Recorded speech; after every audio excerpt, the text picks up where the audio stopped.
Building spirituality, family, health, and business. This is The Giant Builders with Lois Wyant. Okay, well, welcome, Giant Builders. I have a special guest today. I always say that, don't I? They're always special, but I always find such wonderful people to talk to. And this is Victoria Scudder, and she is actually an author of children's books. So welcome. How are you today? Good, Lois. Thank you. Thank you for having me today. I appreciate it. Well, tell me how you got into being an author of children's books. Okay. So I have been a classroom teacher for many, many years, and I taught elementary school. I taught middle school, which was my favorite, absolute favorite. And I've taught college. I was an adjunct professor for a little while, history. So I've always enjoyed writing, always wanted to write. I figured when I started finally making time to write, I would write some historical fiction. That would have been my first go-to because my graduate degree was in history. My undergraduate was in education. And I thought, well, I could put the two together. And being a middle school teacher, especially, I always thoroughly enjoyed finding great historical fiction for my kids.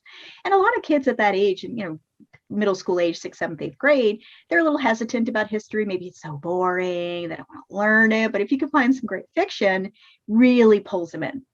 And when I was still teaching, my kids were always saying, Miss Scudder, when are you going to write a book? I'll get to it.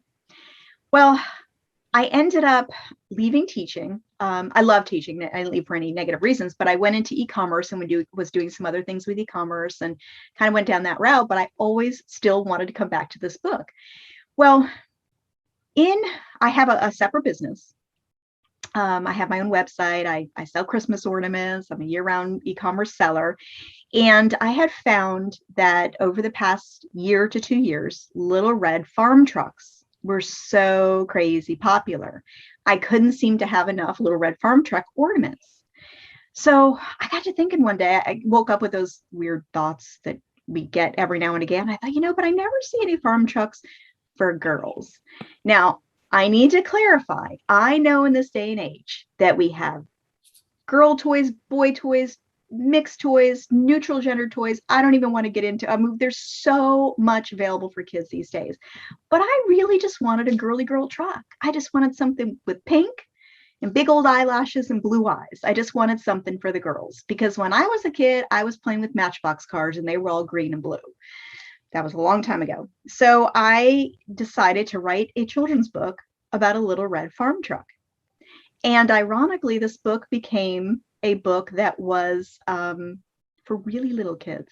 And this one's geared towards kids about 4 to 8 years old. So preschool. I've never taught preschool.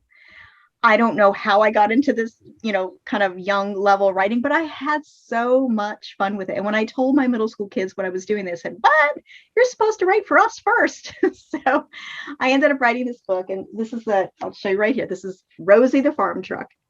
So this book was my first book that I had written that I used a professional illustrator with. So that's how I got into that aspect of children's book writing. I had written something a couple of years ago that was a little bit different. And it wasn't really meant as a storybook. It was more of a book. And again, it kind of came from conversation with my middle school kids. And we were talking about the holidays and what you can do around the holidays. How can you get involved with your communities? And with that book, I ended up writing this one. So this was 24 Days Till Christmas for Kids. And it's how to guarantee a spot on Santa's nice list. So I ended up putting that together. And that was another really fun project that